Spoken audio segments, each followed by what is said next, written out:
Hi everyone, I'm Jane at Rockin' Worms. I hope you're having a good evening.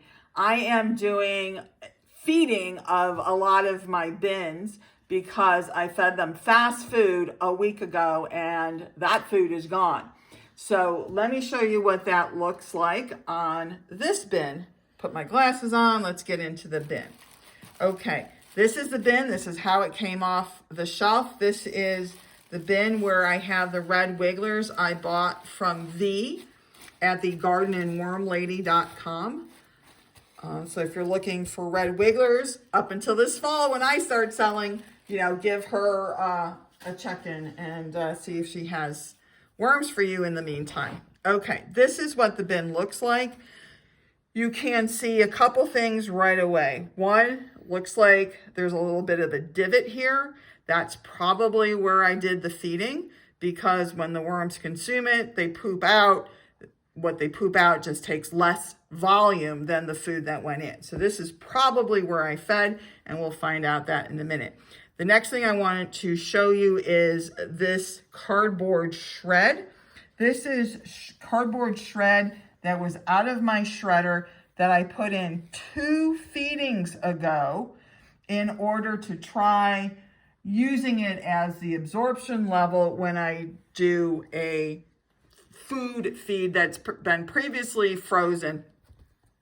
And, I want to absorb the water. But you can see that even though this shred has been in here for a month, it's still pretty recognizable. It's just taking a long time for the biota and the moisture to work on it and break it down.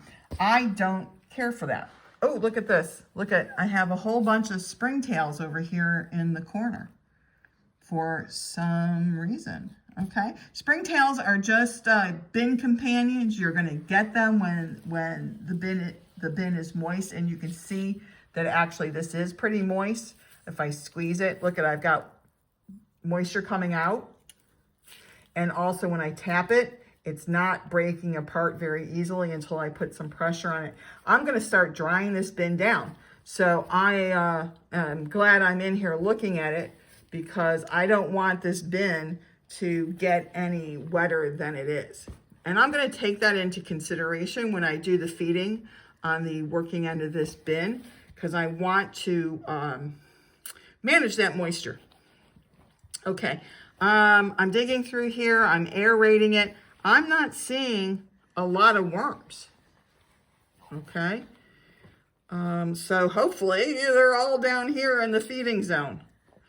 So let's get into that because I'm like, that's okay. Where are the worms? Okay, I was saying about the cardboard, right? So I used the cardboard as the absorption level when I did the feed 2 feeds ago.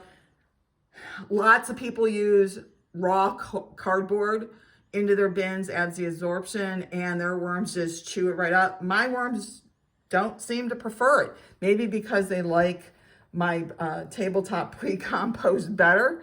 So when I put in raw cardboard, they're like, what do I want that for? So anyways, I stopped using the cardboard. This is a squash stem. It's been in here a couple months. That is a super long food, as they say. Okay, so I stopped using the cardboard because it just takes too long for impatient me to be happy with how it breaks down. I'd much rather put the raw cardboard into my pre-composting system and get it much closer to what the worms are going to eat. Okay, yay, here's the worms. Okay, so they didn't all vacate on me. All right, good. And I can see, nope, this is newspaper. I gave them a napkin to mark the feeding, but that looks like the napkin's gone. It looks like I'm just moving this to aerate it, and also just to see if, maybe the feeding zone was a little farther on this end than I remember. But nope, I don't see any indication of that fast food I fed them 7 days ago. So they're definitely looking for food. Okay. Oh, look at this, a whole little bunch. And I got a boatload of springtails.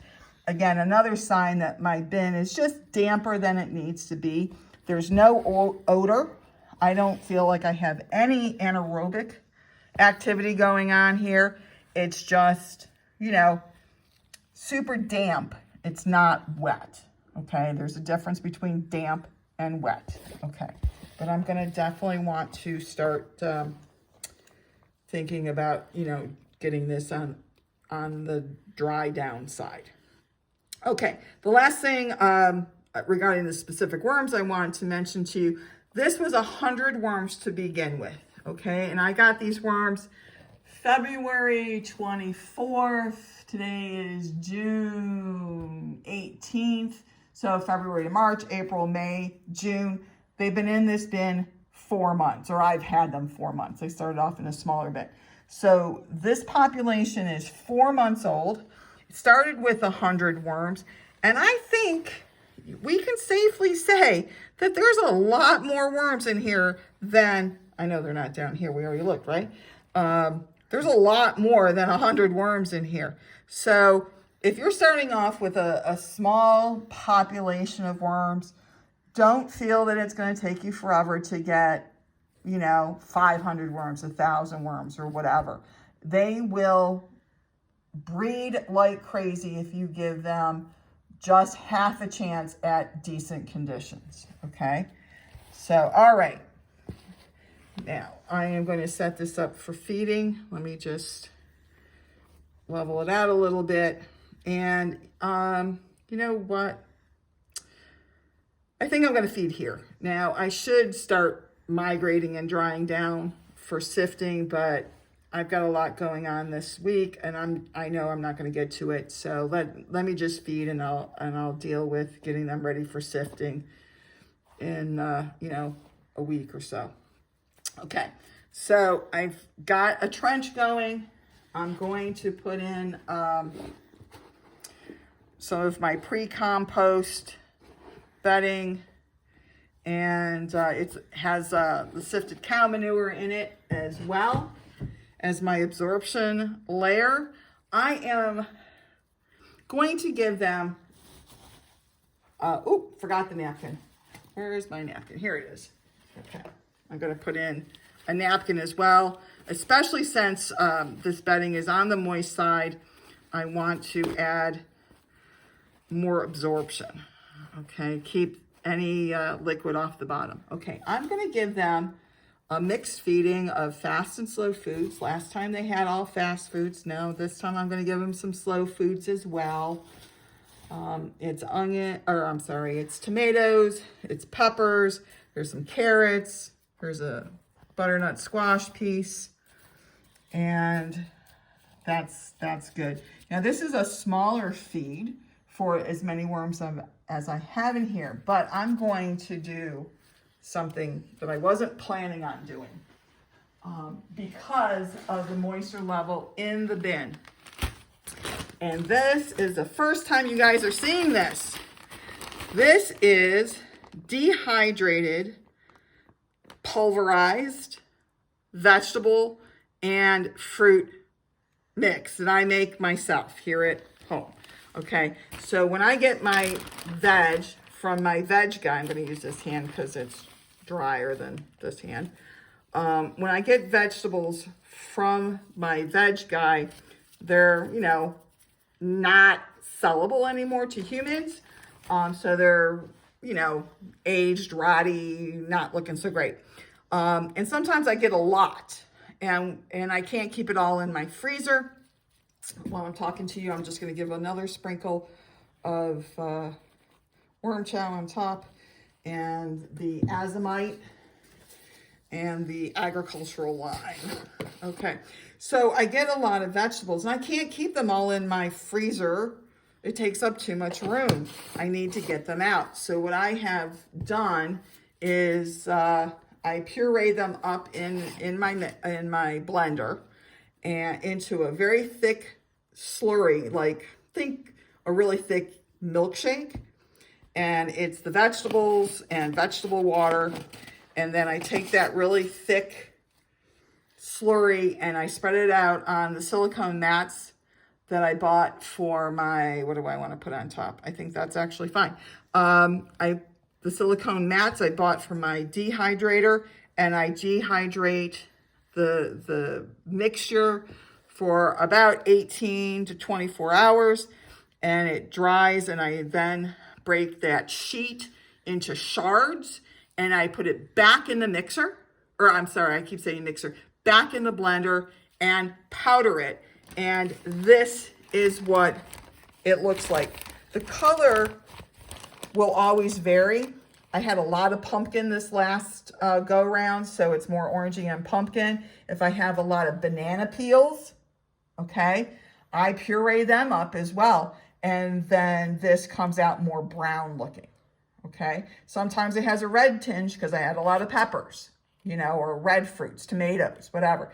But whatever it is, I just process it, dehydrate it, powder it up, and then I put it in, you know, new Ziploc bags. I throw in a moisture absorber to, you know, retard any potential mold growing kind of thing. And then I store it, and I have it on my shelf so I can use it just in case, like these, where I want to feed them, but perhaps not add in extra moisture into the bin system. All right, so, oop, there's that little pumpkin squash stem up. Just put that in there. All right, we're good to go. I'm closing it up.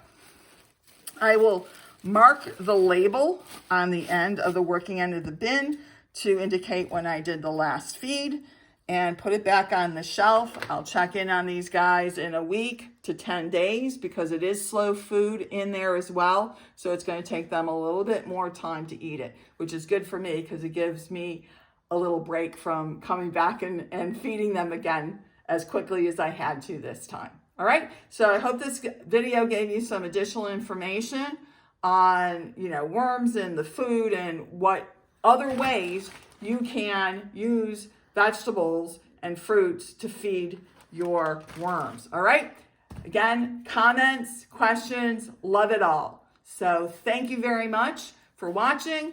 Please like and subscribe, and I'll see you next time. I remain yours in the dirt, Jane.